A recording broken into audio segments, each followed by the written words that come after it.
Hello everyone, I welcome to ArcGenesis and this is the practice test number 2 जो हम नाटा 2020 के लिए prepare कर रहे थे मॉक टेस्ट सीरीज के अंदर।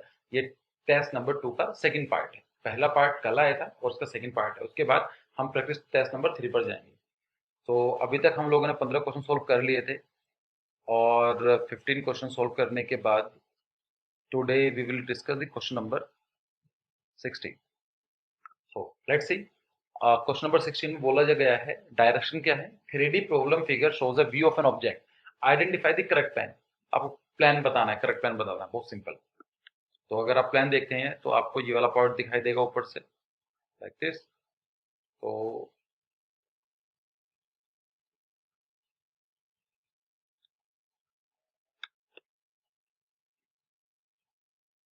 The figure of view of an object, identify the correct front, oh जो सॉरी फ्रंट एलिवेशन बताना है।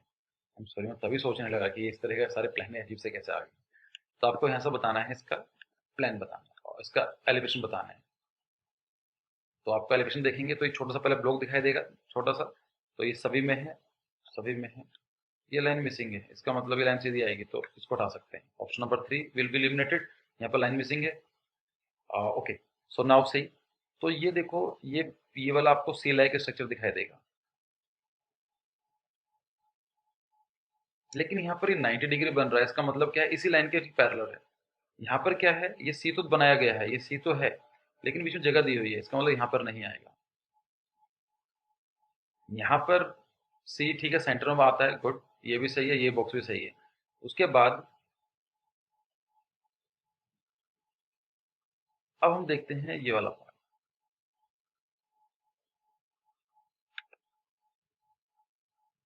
ये जो लाइन है यहाँ पर आई है, ये लाइन सीधा, तो ओके, तो ये थोड़ा सा आगे तरफ जाएगा। चलो ठीक है। हाँ, अगर हम आगे की तरफ ले लेते हैं ऑप्शन नंबर डी में, तो ये वाला जो सी है, ये यहाँ पर सी यहाँ पर आ गया है, फिर जो ये वाला पार्ट है वो यहाँ पर आया। उसके बाद जो ये वाला लाइन है, ओके, तो ये जो है, ये लाइन पूरी दिखाई देगी और थोड़ा सा पार्ट ये भी दिखाई देगा। तो ये वाला दिखाई दिया और उसके बाद सेम चीज यहाँ पर भी है, इसके अपोजिट ही, तो ये भी दिखाई देगी। Option number 4 will be the option number, the right option will be the option number 4। ये अलग हट जाता है, ये अलग हट जाता है, लेकिन इन दोनों में ऑप्शन नंबर 2 और 4 में क्या डिफरेंस है, लेट्स चेक, क्योंकि 2 और 4 भी काफी सिमिलर है। Yes, this is a difference. यहाँ पर आप ये वाला देखेंगे तो यहाँ पर लाइन को लेवल डिफरेंस नहीं है, जबकि यहाँ पर क्या है, ये सेम लाइन है। आप ये देखेंगे तो आपको ये वाला पूरा एक फेस दिखाई देगा आगे की तरफ से भी। तो यहाँ पर क्या है, ये लाइन नहीं है, इसका वो लाइन है, इसका मतलब यहाँ लेवल अलग है। तो option number 4 will be the right option. Question number 17। तो आई थिंक,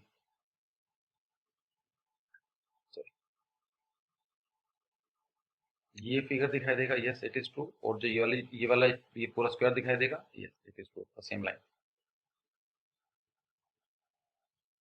यहाँ से लाइन गई हुई है, तो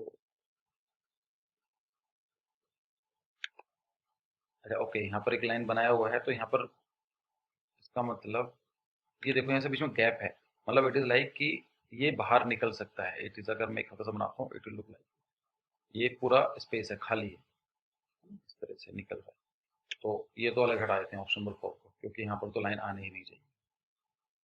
तो ऑप्शन नंबर 1, या तो ऑप्शन नंबर 1 है, 2 है, 3 है। नाउ यू सी, ये जो लाइन है, ये कहीं लाइन नहीं है इसके अंदर, तो इसका मतलब ऑप्शन नंबर 3 भी एलिमिनेट हो जाता है। ऑप्शन नंबर 1 सही है या फिर ऑप्शन नंबर 2 सही है? अगेन यहाँ पर कोई लाइन नहीं है। आप ये देखेंगे तो आपको पूरा ये वाला पूरा फेस दिखाई देगा, इसके जो पीछे आया है ये वाला, अगेन इस तरह जाता हुआ। यहाँ पर लाइन क्यों आ रही है, ये वाली line? Option number 1 will be the right option. Question number 18, what secondary colour is obtained by mixing blue and red colour. अगर आप चाहते हैं कि दो क्वेश्चन आपका ठीक हो, तो आपको कुछ नहीं करना है। एक डायग्राम है, एक कलर व्हील है, उसकी पीपीटी ऑलरेडी हमारे चैनल पर पड़ी हुई है, आप चाहें तो देख सकते हैं। It is quite in detail, लेकिन एक आईआईटी जेईई और नाटा के लिए इतनी डिटेल में नहीं चाहिए होगी। सो आई एम ऑल्सो प्लानिंग कि उसके ऊपर वीडियो, एक छोटी वीडियो, शॉर्ट वीडियो आपको बनाई जाए, लेकिन आप चाहें तो वहां से उस वीडियो को देख सकते हैं। आई विल ट्राई कि उसका जो लिंक है मैं अपने उसमें डाल दूँ डिस्क्रिप्शन पर या आई बटन पर, आप वहां जाकर देख सकते हैं। सो कौन से कलर, ये पूछा गया है, अगर हम ब्लू कलर और रेड कलर को मिलाते हैं तो कौन सा सेकेंडरी कलर बन जाता है? तो very simple, first you must know what are the primary colours. कौन कौन से प्राइमरी कलर्स होते हैं? प्राइमरी कलर ऐसे होते हैं जिनको बनाने के बाद सेकेंडरी कलर बनते हैं। और उन प्राइमरी कलर्स को दो कलर बनाकर नहीं बनाया जा सकता। सो है रेड, येलो, ब्लू। सो यहाँ पर पूछा गया था कि रेड और ब्लू को मिक्स करने के बाद कौन सा बनता है, वॉयलेट।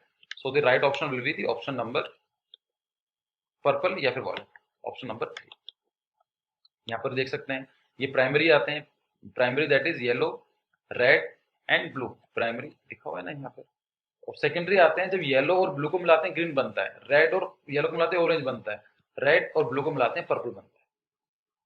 ठीक, तो जो right option will be the option number purple या वाइट।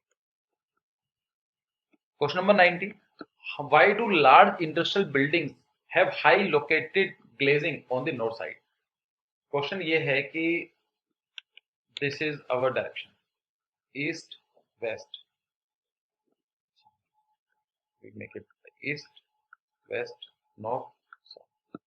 ये बोला गया है कि हम कोई बिल्डिंग बनाते हैं, अगर कोई बड़ी सी बिल्डिंग है यहाँ पर, तो why do large industrial building have a high located glazing, तो ऑन द नॉर्थ साइड, कि उसके वजह ग्लेजिंग लगाई क्यों जाती है। तो सिंपल है इसके पीछे, because the sun stay on the north side throughout the day to get brighter sunlight throughout the day. नहीं, ये ऑप्शन गलत है।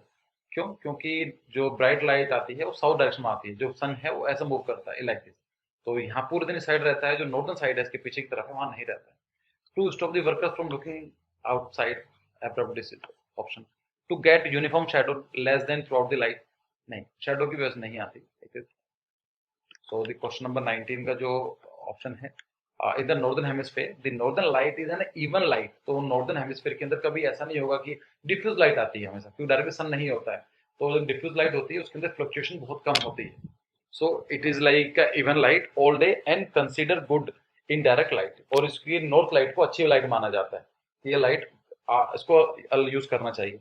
सो there is no glare of direct sunlight moving across the industrial. So this is also diagram. अगर हम देखते हैं तो east सन जो राइज होता है ईस्ट से लेके एस्ट जाता है इन नॉर्थ हेमिस्फीयर। तो अगर आपकी बिल्डिंग यहाँ पर, suppose this is a building, अगर मैं यहाँ बनाता हूँ लाइक दिस, तो जो सन रहता है साउथ साइड में पूरा दिन रहता है, और नॉर्थ साइड के अंदर ओपन रहता है, काफी शेड लाइट रहती है। इसीलिए हमें जो प्लांट्स लगाने होते हैं तो हम लोग साउथ डायरेक्शन में ही प्लांट लगाते हैं, सो दैट कि इसको शेड कर पाए और जो शेड हो ये इधर पड़े, क्योंकि यहाँ की जो लाइट आती है इस डायरेक्शन में बहुत ज्यादा आती है। I have completed my graduation as an architect from Chandigarh College of Architecture. Chandigarh College of Architecture. It is in, of course, Chandigarh. अगर आप चंडीगढ़ की प्लानिंग देखेंगे तो वहां पर भी इसी तरह से बनाया गया। It is look like this. ये आपको गूगल पर जाइए and let's have the image of the Chandigarh college of architecture. तो दिस इज ईस्ट साइड है, west east west, north south इधर है, नॉर्थ इधर है। तो सन जो होता है इस डायरेक्शन लेके ऐसे जाता है ऊपर की तरफ, इस तरह से। तो जो ये वाली डायरेक्शन यहाँ पर ओपनिंग दी गई है, इस जगह पर ओपनिंग दी गई है, सो दैट कि यहाँ पर डिफ्यूज लाइट आ सके। इस डायरेक्शन के अंदर प्लांट्स वगैरह लगे।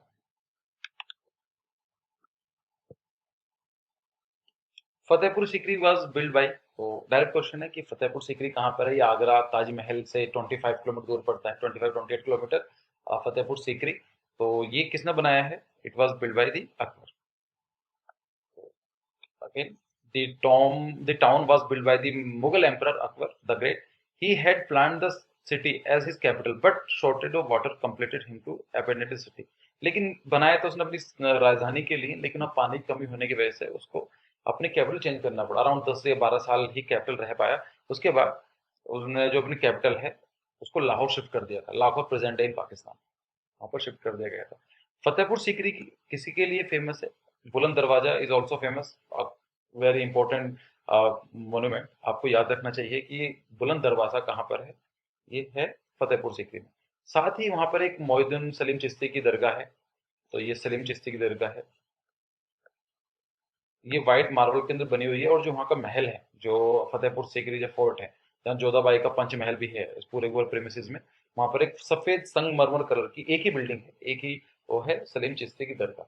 एक्चुअली ये बोला जाता है कि अकबर थे, उनको उनका बेबी नहीं हो रहा था, उनके बच्चे नहीं हो रहे थे, तो सलीम चिश्ती जी ने कुछ उनको बताया। उसके बाद उनको अकबर का बेटा जो सलीम पैदा हुआ, उन्हीं के नाम पर सलीम की दरगाह थी, उन्हीं के नाम पर अपने बच्चे का नाम रखा सलीम।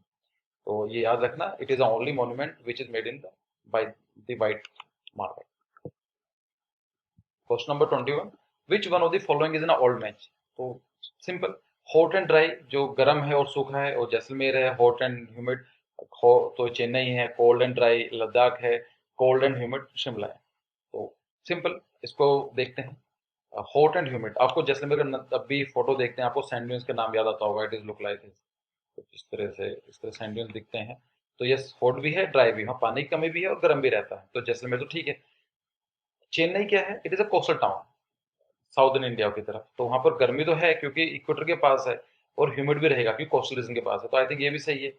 लद्दाख के अंदर कोल्ड भी है ड्राई भी है, ठंडा तो है लद्दाख रीजन, रेनफॉल भी 10 सेंटीमीटर होती है, 20 सेंटीमीटर होती है। एक कंपैरिजन वाइज आपको बताऊं तो जो इंडिया का एवरेज है वो 100 है, 110 के आसपास इंडिया के अंदर रेनफॉल होती है, 100 सेंटीमीटर। दिल्ली के अंदर आई थिंक 80 सेंटीमीटर होती है, और मुंबई के अंदर 200 समथिंग सेंटीमीटर होती है, और लद्दाख के अंदर 10 to 20 सेंटीमीटर होती है। बहुत कम रेनफॉल होती है, तो ठंडा भी है ड्राई भी है, yes it is true.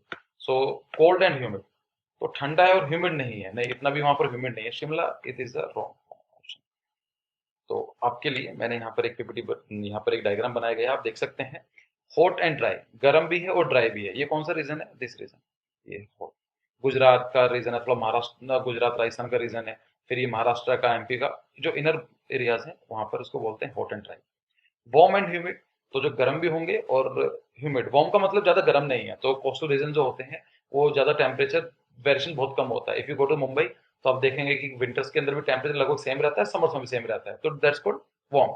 And humid, humid of course यहाँ से जो स्प्रिंग विंग्स आती हैं तो उसको ह्यूमिड रखती हैं, रेनफॉल लगातार होती रहती है।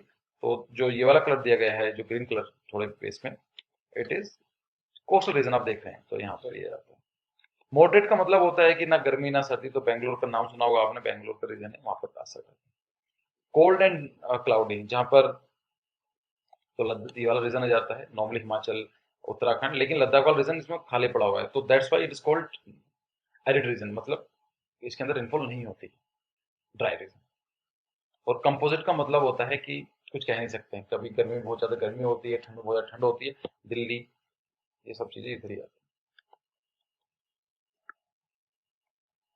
Question number 22, which one of the following is a sound reflecting material? ऐसा कौन सा मटेरियल है जो साउंड को रिफ्लेक्ट करता है? Fabric, thermocol, jute cloth, glass. तो फैब्रिक नाम से क्लियर है, देखो थर्मोकोल तो वैसे भी आपको साउंड कम कर देता है, तो रिफ्लेक्ट तो नहीं करता होगा। जूट भी क्या करता है उसको भी खत्म कर देता है, फैब्रिक को भी इसको रिफ्लेक्ट नहीं करता है। So the only option rest with the glass. So मैंने यहाँ पर बताया गया है, आप इसको पढ़ सकते हैं। देखो किसी भी चीज के लिए sound travels as a longitude waves, as a wave that cause the air to compress. जैसे ही जो साउंड होते हैं ये लॉन्गिट्यूड वेव्स में चलती है, ऐसे आती है। उसके बाद जैसे यहाँ पर है, तो अगर किसी मटेरियल से टकराएंगे, so it can be three type of the interaction, तीन तरह का इंटरेक्शन हो सकता है, या तो रिफ्लेक्शन हो सकता है, या फिर एब्जॉर्प्शन हो सकता है, या फिर डिफ्यूजन हो सकता है। देखो रिफ्लेक्शन का मतलब होता है कि लाइट यहाँ से आई और आपने इसको एज इट इज रिफ्लेक्ट कर दिया, तो नॉर्मली ग्लास के अंदर नहीं जाता। फिर आता है एब्जॉर्प्शन, कुछ पार्ट खुद एब्जॉर्ब भी कर लेता है, जैसे यहाँ पर थर्मोकोल हो गया या फिर जूट जो फाइबर दिया गया है, तो उसको एब्जॉर्ब भी कर लेता है, थोड़ा सा अंदर चला जाएगा और वो खत्म कर देगा। कुछ होते हैं डिफ्यूजन, ये क्या करता है कि रिफ्लेक्ट तो करता है लेकिन एक डायरेक्शन में नहीं करता है। अगर एक सरफेस है, यहाँ से लाइट गई तो इसको इधर डायरेक्शन भेज देता है, तो उसको बहुत ब्रेक कर देता है, उसको बोलते हैं डिफ्यूजन। देख सकते हैं रिफ्लेक्शन का मतलब क्या है, sound is bounced of a surface, this usually occur on A flat. तो जो रिफ्लेक्शन होती है कि कोई भी जो सरफेस होगी फ्लैट होगी, सीधी होनी चाहिए, ग्लास की तरह रिजिड होनी चाहिए, eight a lot of mass like concrete or brick wall. Because the sound wave can't penetrate very far into the surface, this wave is turned back into or itself into the recocket. The sound bounce back of the surface create a echo, और इसी तरह से आपको eco की आवाज आती है, आवाज गूंजती है। डिफ्यूजन भी सेम चीज होता है, और मतलब इसी में इंटरेक्शन होता है, डिफ्यूजन अलग चीज है। When A sound wave hits the irregular surface, तो डिफ्यूजन का मतलब है कि एक एक सीधी सरफेस नहीं, ग्लास की तरह नहीं है, एक टूटी फूटी खुरदरी सरफेस है, लाइक कारपेट हो जाता है। ये vibration breakups and travel along many much smaller path. तो देखो यहाँ पर गया, सरफेस एरिया अच्छा नहीं था इसका, तो यहाँ से डिफरेंट छोटी उसमें से मूव करता है। This divide the energy of A wave, और इस तरह से क्या होता है, एनर्जी की जो पावर है, जो उसकी एनर्जी थी वेव की, सपोज 10 यूनिट थी, तो एक एक यूनिट 10 वेव बना देगा। So in different direction depresses energy very fast, और इस तरह से उसकी एनर्जी जो होती है काफी जल्दी खत्म कर देती है।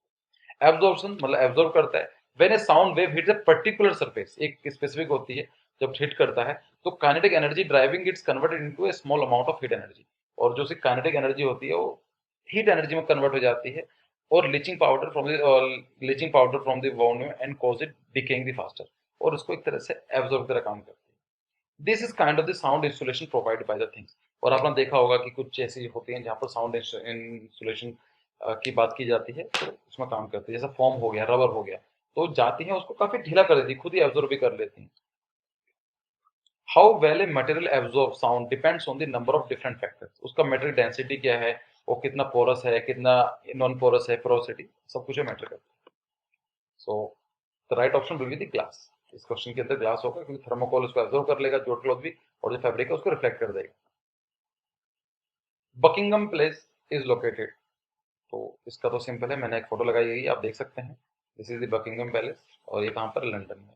सो लंदन, इट इज लाइक कि इस तरह से लंदन, तो लंदन यहाँ पड़ता है, उसके थोड़ा सा 10-12 किलोमीटर ऊपर जाके पड़ता है बकिंगम पैलेस। टेक्सचर क्या होता है, what is the texture? Statistical part है, वेरी सिंपल। अब way of a surface looks and feel, कभी बोलते हैं आप कभी शॉपिंग करते हैं, इसका टेक्सचर अच्छा नहीं है, कोई चीज हाथ लाकर देखते हैं, you feel some like texture. Even आप अगर इंडियन करेंसी को पकड़ते हैं और आप थोड़ा हाथ नए, अगर नया नोट होगा, तो you will also feel some texture. तो उसको बोलते हैं अब the way a surface looks and feel, वो देखने में कैसी लगती है, उसको फील कैसा होता है। Colour, solid colour, no it is not the texture.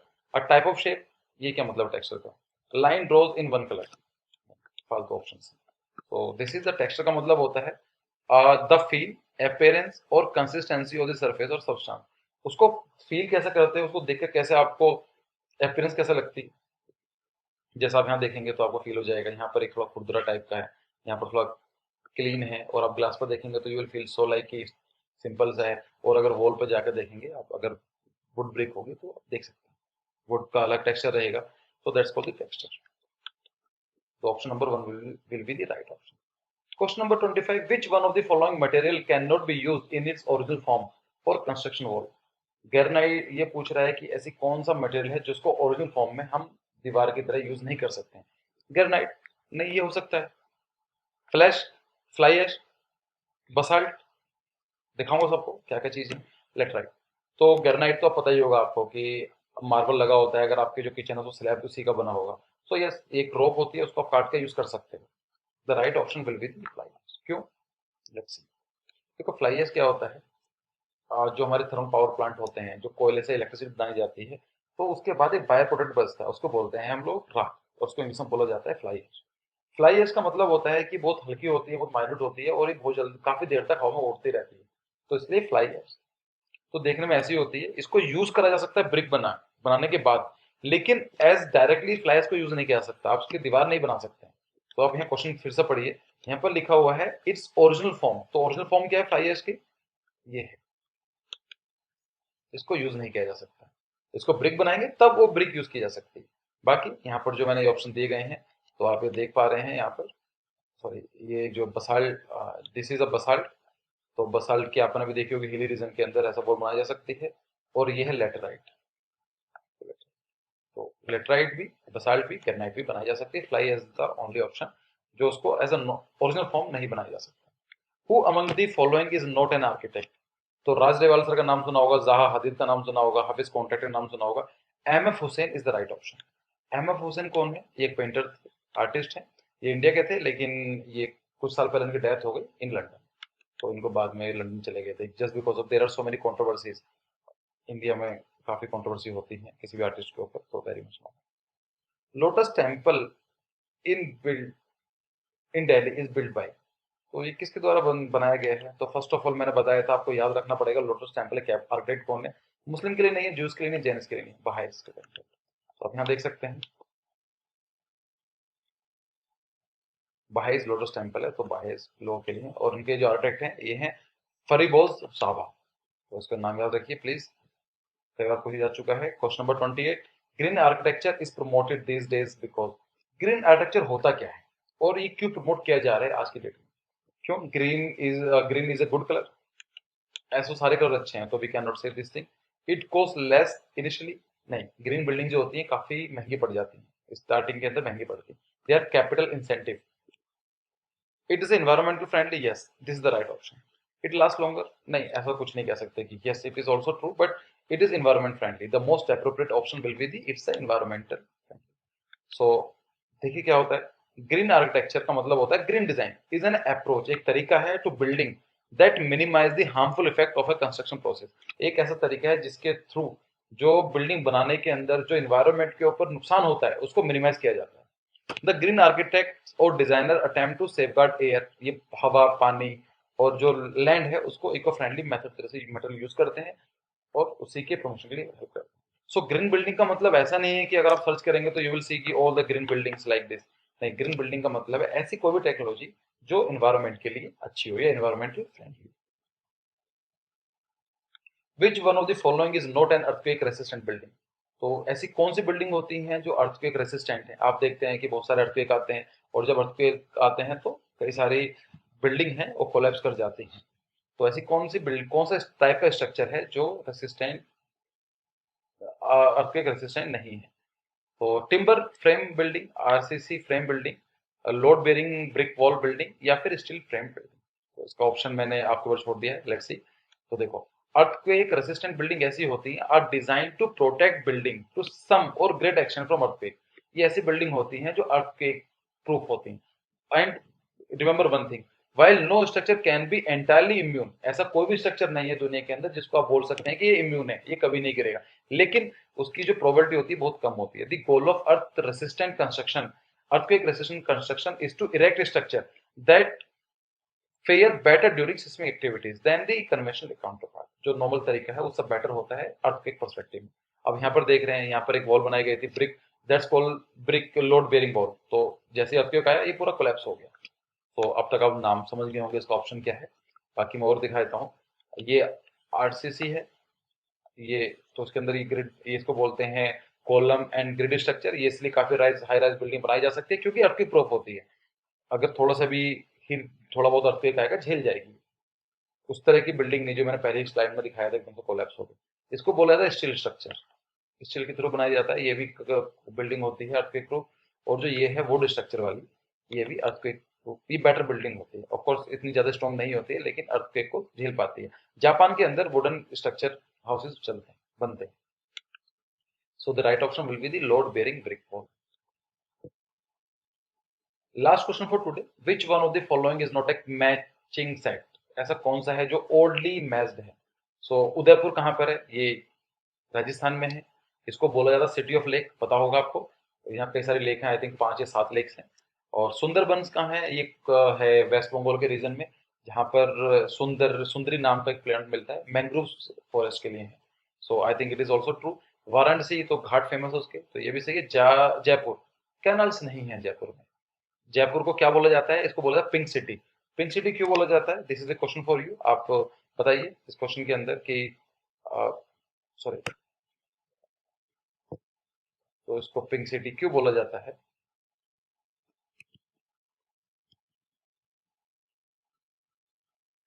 सो आप देख पा रहे हैं यहाँ पर ये उदयपुर की इमेज है। तो यहाँ पर लेक्स हैं, सिटी ऑफ लेक्स बोला जाता है। दिस सुंदरबंस, तो यहाँ पर ये मैंग्रोव्स हैं, फॉरेस्ट। मैंग्रोव्स काफी इंपॉर्टेंट है एनवायरमेंट बचाने के लिए। ये ऐसे प्लांट होते हैं जो सोल्ट बेयरिंग प्लांट बोला जाता है इनको, मतलब अगर पानी के अंदर सोल्ट होगा तब भी ये रह लेते हैं। और ये शॉक एब्जॉर्बर काम करते हैं, जब भी हाई टाइड्स आती हैं तो इनको ये नुकसान करने से बचाते हैं। अगेन दिस इज वाराणसी, तो Varanasi is famous for the ghat. और ये जयपुर है, ये जयपुर है, is called as pink city, pink city. So this is a question for you कि जयपुर को पिंक सिटी क्यों बोला जाता है। और आपको कोई जानकारी है तो please write down the comment section. And if you like this, if you like our initiative, so I request you please like comment share subscribe, अपने फ्रेंड्स को बताइए। It's actually motivates me. और इसमें काफी टाइम वेस्ट होता है। I can not से कि टाइम वेस्ट होता है, लेकिन काफी टाइम लगता है पीपीटी बनवाने में, उसके बाद क्वेश्चन सेलेक्ट करने के बाद उनको एक्सप्लेन करना, उनको सेव करना, फिर उसके बाद वीडियो को टाइमली अपलोड करना। And please don't forget to subscribe and you will get a regular video और 15 से 20-25 मिनट की, जिसके अंदर 15 क्वेश्चन डेली करेंगे। तब तक करेंगे जब तक आपका प्रीलिम, जब तक आपका जो एग्जाम है वो सॉल्व क्लियर नहीं हो जाता। सो एग्जाम डेट तक we will have the regular class. So thanks for joining.